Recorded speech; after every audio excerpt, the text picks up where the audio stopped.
Hey, this is Dr. Michael Corey here, and it's so good to be with you. Today I wanted to just spend a few moments on food sensitivities. So often I have people ask, why can't I eat everything like I used to?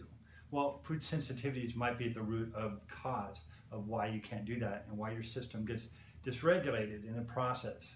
If you have autoimmune condition, if you have Hashimoto's thyroiditis, rheumatoid arthritis, Sjögren's syndrome, multiple sclerosis, I want you to take special note. And all of you people that are type 2 diabetics, it's very, very vital that you understand autoimmunity, because very often, along with that diabetes type 2, you are also having thyroid and metabolic problems.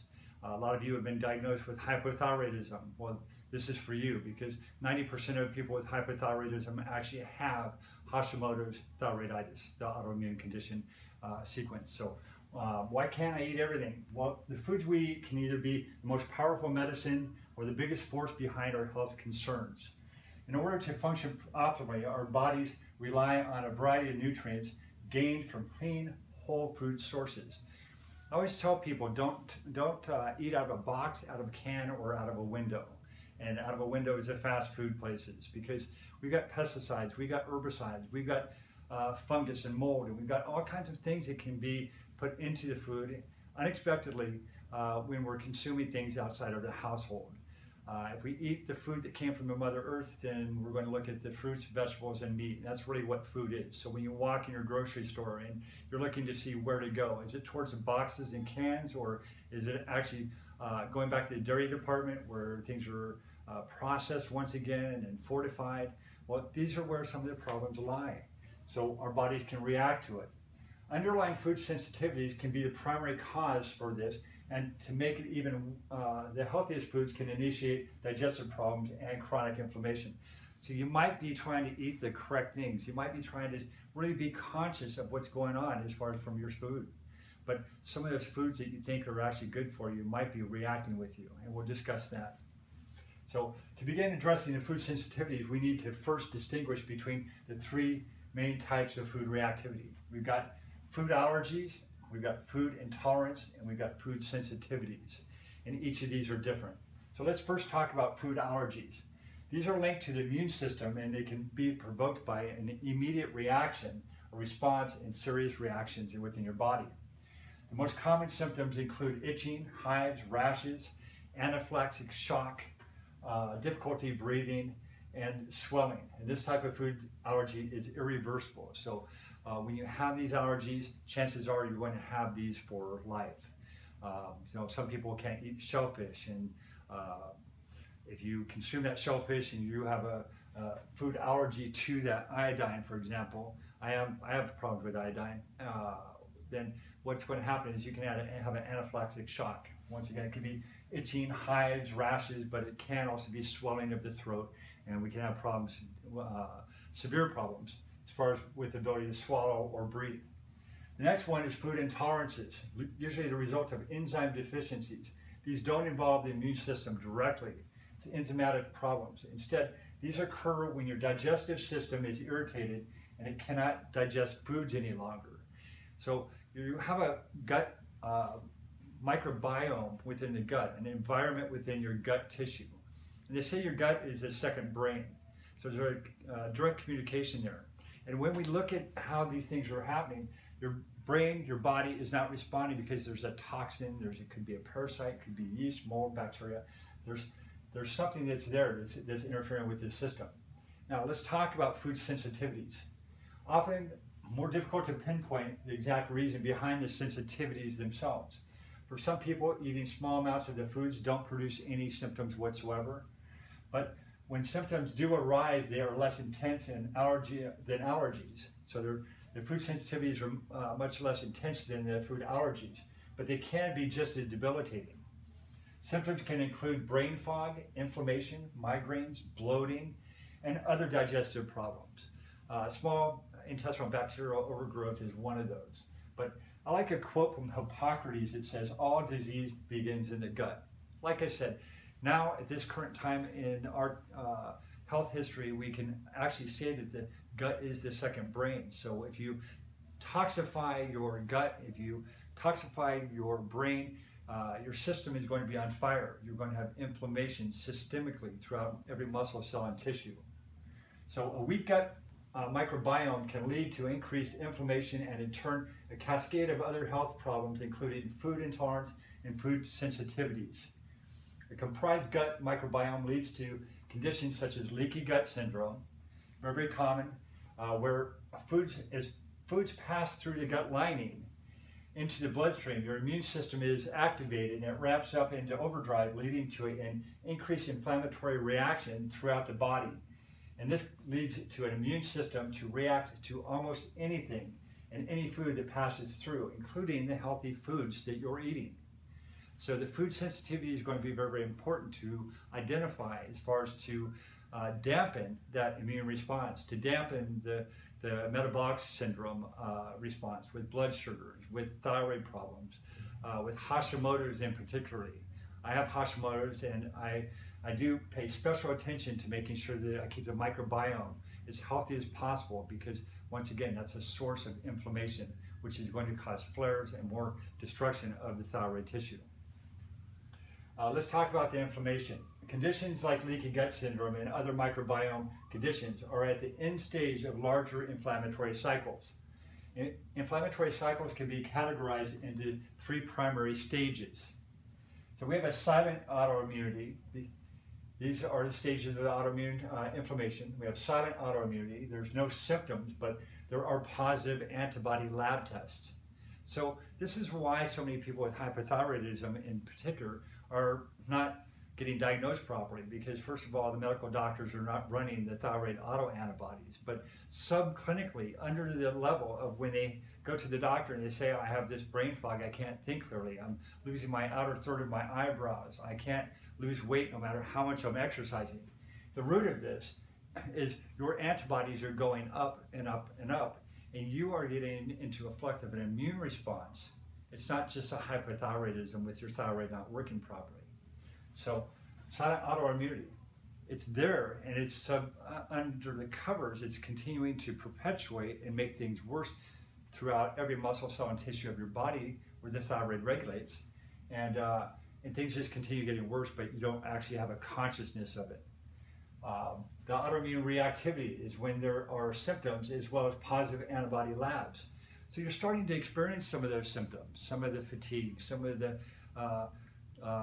insomnia at night, some of the extreme chronic fatigue symptoms, the constipation, the digestive changes, the bloating, the hair loss. All of these come back in and you're wondering, okay, doc, what's wrong? I have all these symptoms. Well, autoimmune reactivity is the reason why, and there are symptoms as well as positive antibody results that your doctor is not running the test for. They have to go through and run the thyroid peroxidase test, TPO.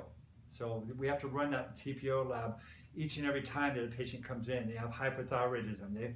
That thyroid TSH level is bouncing up and down. And we can fluctuate between hyperthyroid and hypothyroidism as a Hashimoto patient. So we have to understand that. Autoimmune disease. This is when there's enough body destruction to be diagnosed with a specific condition. So unless they actually diagnose you once again with the TPO or the thyroid binding globulin, and we're looking at how the functions of the thyroid are occurring and your doctor's aware of it, you have to be a thyroid literate doctor and not just to be able to get a piece of paper out and put a Synthroid prescription on it. But we want to make sure that we take care of this third category, because the autoimmune disease is where we actually have destruction of the tissue. If we can stay out of that destructive phase, then we can be in remission for our lifetime. And that's really where I want to help people out, is make sure that we're getting you as healthy as possible. You're helping to maintain your health on a day-to-day basis. You think about what you eat, think about what you're drinking, you think about the toxic exposure. Toxins are at the root of every chronic condition, including cancers, chronic autoimmunity, Lyme disease. It's toxicity to the system that is making the biggest impact on our lives. So when we look at autoimmunity, we have to say, okay, our body's not reacting properly, and this autoimmune response, I do have control over. You're not a victim.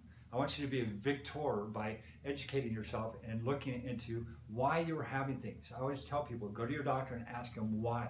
if he can't answer the question why, then I think it's important for him to say, okay, I'll find the reason, or else I will refer you over to the best person to take care of you.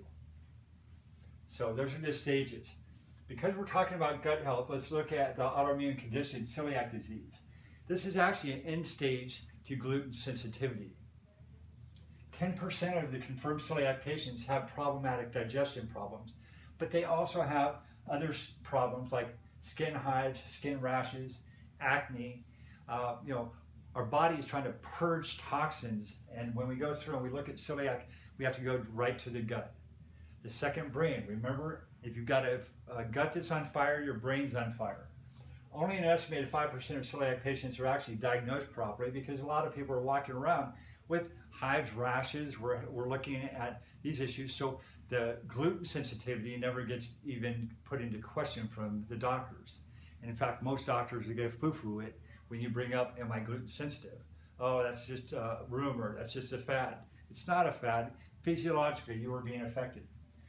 Only an estimated, leaving about 20% of people to continue struggling with the gluten intolerance, even though that they've got these symptoms already. Now, gluten sensitivity testing is very important for autoimmune patients. For some people, eating gluten just one time, these antibodies can stay elevated for months, up to 6 months from what I've seen, to reduce and it can take up to 6 months to reduce the autoimmune inflammation antibodies back to normal once you remove that gluten from the system. There are multiple factors that can influence your gut health. We're going to be talking to you on subsequent videos, but we're going to talk about inflammatory foods, we're going to talk about stress, medication, bacteria, yeast, fungus, mold, parasites. These will all lead to a condition called leaky gut, where that lining of the digestive tract is we actually have breaks in the tight junctions of the intestinal lining, and therefore these bacteria, viruses, and so forth can pass into the bloodstream, causing systemic inflammation. While I always see monthly improvement in my clients when we look at 6 to 12 weeks of healthful dietary action to begin to experience immune benefits. So when we look at it, anywhere from 6 to 12 weeks after you make changes, you improve your diet, you improve the nutrition, you remove the toxins, and we get the environment proper so your body can heal. We're looking at 6 to 12 weeks so that we can see some fantastic changes with people in their lives. Their quality of life will improve. Doesn't mean that you're going to take care of the autoimmune response or your thyroid completely, but your diet is where we want to make sure that we start everybody off, and we want to start boosting that immune system's capabilities of functioning at its very, very highest level. It takes on average adult gut between 6 months to 24 months to completely repair and restore the gut microbiome. So we're going to see changes along the way. It's as we go through, we're going to see changes along the way as you take action and you make sure that you do the proper things for your health. Remember, this is a journey. It's not a race. It took years to get to this point of destruction, and it will also take some time to repair. It always behooves me when we talk about, we want you to shop and actually buy real food that came from the earth, food that came naturally, not something in a box that a laboratory made. And we have to look at the same way when we look at our traditional healthcare, because our traditional healthcare is business oriented. We got big pharmaceutical companies out there with synthetic products that they have patents on. The government has a lot of patents, and they're also, as far as with Monsanto, they also have CBD patents, and so the government's actually part of the cycle with pharmaceutical companies, which is one of the biggest industries in the United States, keeping our economy afloat and people sick, and it self-perpetuates. A prime example of this is when we look at Bayer, and Bayer has been the motherlode of aspirin therapy with marketing for 50 years, probably longer than that. Well, Bayer also purchased Monsanto, who is causing the glyphosate problem in the United States. The glyphosates are now documented to cause cancer. We've got two cases right now, and one, I believe it settled for $289 million or something like that, and the second one's coming up now. But I want you to understand that just because people tell you things are safe, you need to make sure that you look at some of the actual context. Look at what patients and people suffering from these things are experiencing and hear their stories. Very, very important. It's very, very empowering when you look at cause and effect, but toxicity is where it's at. What can we do? Well, first of all, we want to get a baseline of your labs to identify the problems, to ensure addressing the causes of the problem and ensure complete and successful healing. You need a roadmap. You need to find out what's wrong, what do I need to do, how do I fix it, and how long will it take, and what action steps can I jump into so that I can make sure that this happens. And it's only through motivation and being completely committed that you're going to make a change in your life. You can't go halfway, just like you can't be half pregnant. Guessing is shooting in the dark. Testing is essential to know what's happening. I always say to see is to know, and not to see is to guess. So I want something that we can have visible proof with. Now, your microbiome gut testing is one way that we can do this. I use a company called Cyrex, and I also use Vibrant Health. This is to show if you have a bacterial imbalance and if you need to boost the good bacteria in your system. So we'll see what's wrong, and we'll be able to provide supplementation, the proper probiotics to be able to help you with this. Research has shown that the imbalance in the immune system can contribute to these food sensitivities. So the sicker your gut is, the more food sensitivities you might acquire throughout your life. Small intestinal bacterial overgrowth, or SIBO, occurs when bacterial overgrowth from the large intestine overflows and grows into the small intestine. And so this bacteria ends up eating the foods that you've eaten into the small intestine, and it'll ferment in the wrong areas, leading to gas, bloating, and if untreated, leaky gut syndrome as it goes on and on and on. So many people are suffering from SIBO, so many people have gut dysbiosis, and these are the reasons why people end up in the doctor's office and in the hospitals later on. Now, we can have histamine intolerance test also. During an allergic reaction, your body releases chemicals known as histamines. It's an inflammatory reaction. This is a normal part of healthy immune system. Some foods naturally contain histamine or will trigger the release of histamine in your system. Now, I need to stop right here because this is part of your physiology, and if it is part of your physiology, there may be a genetic component to this histamine problem. Some people, though, can have an overload of histamine due to deficiency or dysfunction of the enzymes that actually break down the histamine. This is where the genetic component comes in. This is known as histamine intolerance and can cause what is known as pseudo-allergy, an allergic reaction without an allergen actually present. So if your histamine is going up, is there a genetic component? And we'll do genetics with our clients, and we want to find out the MTHFR pathway in addition to a whole load of other pathways to make sure that your body's detoxing and that we're approaching things from the right manner. Cross-reactivity. Now this occurs when your immune system they go through and tag certain gluten-free foods that aren't actually gluten themselves, with gluten antibodies. And it's called molecular mimicry.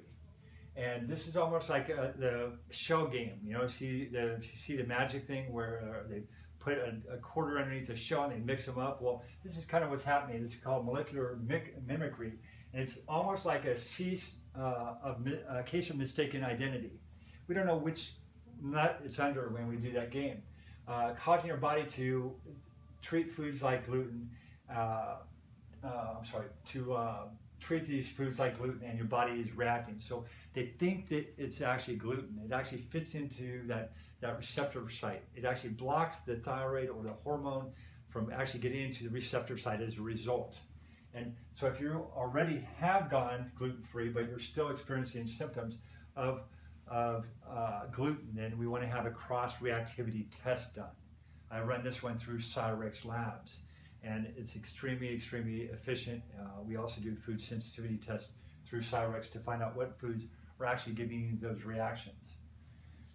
Now, my first recommendation, if you want to start on your own, is try an elimination diet. I have people go on the paleo diet, and then as we go through, if with a paleo diet, we can go back and we can do an autoimmune paleo, which is going to have reduction also of further foods. Elimination diets are a great way of discovering food sensitivities. You start on the baseline, You get to just the core food groups that you're going to be eating, and then we can branch out, we can start adding things in. Now, removing certain foods for a period of time and then slowly reintroducing them will reduce your inflammatory response. But if we measure those on a consistent basis and log them and so forth, you can identify those things that are giving you some problems, as long as it's a physical reaction that you're going to get. Because very often we can have these subclinical findings where we get changes in the antibody reaction. Remember, we talked about that, and there's not actually a symptom there. So that's why the testing is always the best thing you can do. When you give your gut healing break, it will give you insight into which foods cause the reactions for you. Now, other things that we want to think about is eating a variety of vegetables, meats, and fruits, which will give your body the diverse range of nutrients that it needs, and it will also keep your immune system active and balanced as you start to reintroduce additional foods. Remember, as we add them in, we can see if there's a response there. Probiotics, in addition to natural probiotics, like fermented foods, and think about kimchi or sauerkraut, will restore any imbalances in your microbiome, bringing good bacteria back into the gut and able to help you with your digestive function. Regarding the probiotics, if you have SIBO, then there's some probiotics and some bacteria that we don't want to include in there. So it's very, very important that you're aware of different bacteria that are in these probiotics. I'm always for vitamin supplements from a qualified company that provides these supplements with no excipients. That means no binders, no fillers. These can have nickel in them for heavy metals. It can have problems as far as with rock tar and things like that that actually get into the foods and into the supplements. So your supplements are very, very important to know also more and more about than just going to the cheapest ones, because chances are you're going to get heavy metals, you're going to get excipients in those cheap vitamins. Bone broth. It's a soothing natural food full of nutrients which will assist in the healing of the damaged gut lining. So we can find some benefit with the bone broth. Intermittent fasting. I often see a great success with this immune boosting help, because as we go through a fasting phase, and it needs to be done in a methodical, supervised manner when we do this. But when we go through, we'll see immune boosting when we go for short periods of time without eating, and then you give your digestive system time to go back and replenish and relinquish all those nutrients through the system, break down all the foods for a period of time. We are a society that eats from the time we wake up to the time we go to bed. And I found that when we see that people have digestive issues, when we have issues as far as unwanted weight gain and metabolic issues causing that, a fasting sequence can help you so that we can detoxify and replenish and restore nutrients again. Cooked foods. By eating only cooked foods, and I like steamed vegetables. I like to steam the vegetables. I don't like to boil them, because in that water, a lot of those nutrients will be expelled. From a steaming standpoint, we can retain a lot of those nutrients in there. But by eating only cooked foods, you'll decrease the amount of work your digestive system has to use to be able to break down those foods. So once you've worked on your gut health, then you might find certain problem foods are now very, very much tolerable. And it's important to remember that certain foods are naturally inflammatory, so even though that you can handle them, it's good to still only eat them in moderation. So I want you to understand that your body is unique from your family members very often, and sometimes we do have hereditary things in the family, like the Hashimoto's and the methylation issues, and your whole family can benefit from a lot of the information that we provide on these videos. So it's very, very important, especially for the autoimmune patient, to make sure that we take care of the gut. The gut is the second brain. And if you want to learn more about how we can help you to recover your own chronic health condition, I'd like you to check out our other videos as they come out on a week-to-week basis. In addition to, we have free health consultations, and I offer it in person as well as that's in the office if you're here in California, as well as phone and Zoom.com consultation for people across the country and throughout the world. So we do consultations. You can find me on drmichaelcorey.com. You can also find me at beathashimotosnaturally.com. And we have a Facebook page also, Dr. Michael Corey on Facebook, and we have Beat Hashimoto's Naturally on Facebook as well. Anti-Red Health Solutions on Facebook. So we are there. We're here to answer your questions. If you have other topics you want to discuss, by all means, please post under the videos that you see these at, and I'll hop on it and we'll do some research, and we'll try to always get you the very, very best information along the way. Blessings to you. Have a great day, and please subscribe to the page that you're seeing the video on. Thanks so much. Bye-bye.